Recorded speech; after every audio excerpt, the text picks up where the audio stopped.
If you've ever almost died on a patrol because you didn't have the proper layering system on your body, go ahead and hit that like and subscribe button, guys. Today we're going to be talking about cold weather injury prevention. What, Trench? This is boring. Well, unfortunately, it's the boring stuff that's going to keep you alive in a tactical environment, especially if you're in the northern states, farther north, or if you ever get 40 degrees and below and there's any sort of precipitation. Well, guess what? I'm about to save your life and help keep you alive. Now, real quick, guys. If you want to continue seeing content here on the Trench Grenade channel, all I ask is that you like the video, comment down below if you've ever died in an Arctic environment or a cold weather environment, and share that story down below. If you want to support monetarily, there will be links down below so you guys can share, or so you guys can support monetarily and become members of the Discord server. Thanks for doing that. Okay, guys, today we're going to be talking about equics, okay, how to survive in a cold weather environment and a tactical environment, right? How to layer properly. Now, if you're in Alaska or, any of the northern states and you aren't in a tactical environment, but you need to drive to and from work and you need to learn how to layer your clothes properly, this can even be applied for civilian clothes, okay? But more specifically, we're talking about a tactical environment. Let's get right into it. Now, there's a number of things I'm going to show here today. This is just going to be my example of a field jacket, okay? So this is going to be kind of like your regular BDU top or whatever, right? So this will be our example of a field jacket. You're always going to maintain your field jacket, regardless, unless it is extreme Arctic conditions, then you will not wear a field jacket anymore. You will wear a soft shell top and bottom. So unless it's going to be consistently 0 degrees and below, then you will just simply wear your regular BDUs, okay? Your field jacket and your regular BDU pants or ACU pants, OCP pants, whatever you got going on. That is going to be unit specific whenever you switch over to the soft shell top and bottom. Now, I have seen units where if it's 32 degrees and below, where they switch over for a certain duration of the year, like April, from October to April. So all the winter months, they just wear soft shell top and bottom. We're getting a little bit Army specific, but just know you will always maintain either your soft shell top and soft shell bottom or your BDU top and bottom for everything I'm about to tell you, okay? Now, level 1. Let's say it's getting cold and you need to have it's getting cold. You're no longer going to wear just your regular t-shirt undergarment. One second. COVID. Okay. You're never going to wear just your regular t-shirt anymore. You're going to begin wearing a silky. Okay. So that is going to be your level 1, your silks top and bottom. Now, silk top and bottom is going to go under your soft shell. We'll just assume for the duration of the video that you're now wearing a soft shell top and a soft shell bottom. So your level 1 under that will be your silkies. Okay.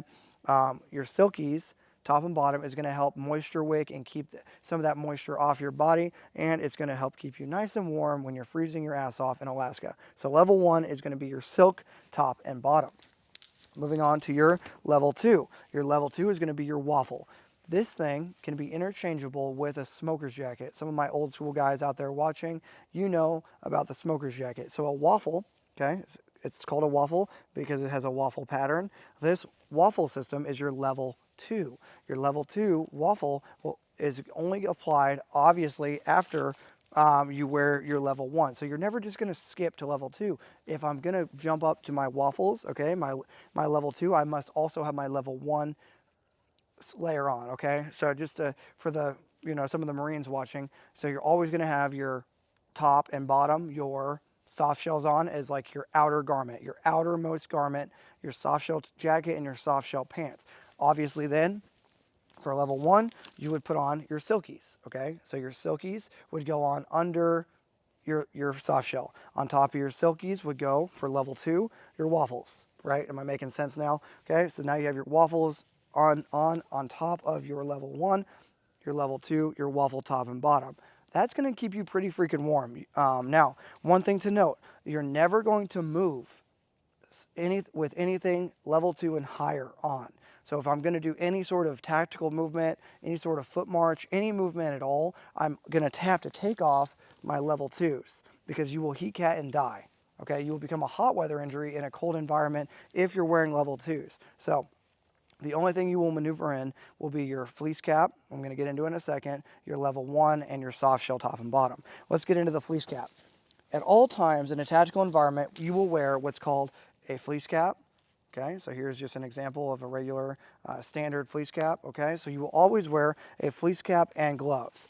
I like OR gloves. I'll just show you kind of, boom. I like OR gloves. You get whatever gloves you want, but at all times you will wear a set of contact, that's what we call them, contact gloves, just regular gloves like these with a leather palm. All right, you will wear contact gloves and a fleece cap with a balaclava, some sort of mask. Okay, so these will be mandatory at all times. When in an Arctic environment, you will wear your mask, okay? Some sort of face covering or balaclava. There's thicker ones, there's thinner ones, but this is just an example of a mask. You will wear it at all times with your fleece cap and with your contact gloves. On top of the contact gloves, your mask and your fleece cap, you will also have accessible to you mittens. Now the mittens are where you'll keep your hands inside of these contact gloves and you'll put them inside the mittens, thus wearing 2 pairs of gloves because of how cold it will get. So I do recommend you guys go out. The U.S. Army ACU mittens, you'll see them out there. They're massive mittens with like some fur on top of them, so that way you can wipe your nose and don't tear up your nose when you have snot running down your nose. I do recommend you guys go invest in some mittens, but at a minimum, you will always wear, again, your fleece cap, your contact gloves, okay? Just gloves with dexterity with a leather palm that are insulated, okay? A little bit, and your face covering so that way your face does not get chilblains or frostbite. So you'll always maintain your face covering, okay? So now we've learned about our level 1 silkies. We've learned about our level 2, our waffles. We've learned that we're always gonna keep our gloves, fleece, and mask on. Let's talk about your extreme outer cold weather gear. This is only going to be worn at the halt. So let's say we're patrolling, and we are going to be somewhere for any duration, we'll say 5 minutes or longer. Well, what's going to immediately start to happen is you're going to layer up, you're going to put your level 2s on, you're going to put your mittens on, you're going to put your extreme outer cold weather jacket on. Now this is an example of a British version, okay? This will be known as a level 7. It has some wool insulation, okay? As I jettison you guys on the ground. It has some wool insulation, as you guys can kind of see here. And this is a British level 7 top. I'll see if I can get the exact nomenclature. An Arcticus, okay? British Army is what I like, okay? It's just a good, it says quality of endurance, whatever, right? Cringe. But this is an example of an extreme outer cold weather top that I would throw on over my level 5 soft shell top. Okay, so this would go on over everything, and then obviously I would put my chest rig back on top of this because you don't wear body armor in an Arctic environment. There's a whole nother video for another day if you want to see that, but this is an example of a level 7 with wool. There you go, I'll kind of show you guys with a wool interior. You're going to heat up very quickly with this on, with your hat, your gloves, all the things I've listed so far, plus this on the outside of everything. That will keep you, it's heavy, right? It's a level 7 top for a reason. It's an extreme outer cold weather top. This will help keep you alive forever, okay?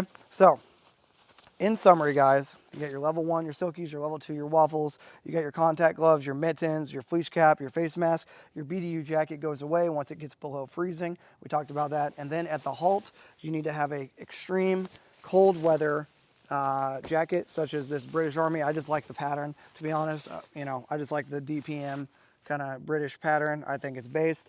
But you'll have one of these accessible at the top of your rucksack. That way, when you halt movement, you can throw this on and stay alive. Okay, guys, if you guys enjoy the video, if you enjoy the content here, let me know down below. Like the video, comment down below if you've ever almost died in an Arctic environment. I look forward to reading those stories down below. If this video helps you, let me know, okay? Making content here on the channel, it is a job, it is a part-time job, but I also enjoy doing it for you guys. So let me know if this video helps. Like the video, comment down below what you want to see next, and until next time, it's going to be Trench Grenade, your average Arctic survivor that your mom said to be able to home, signing out. Cheers. Wolverines!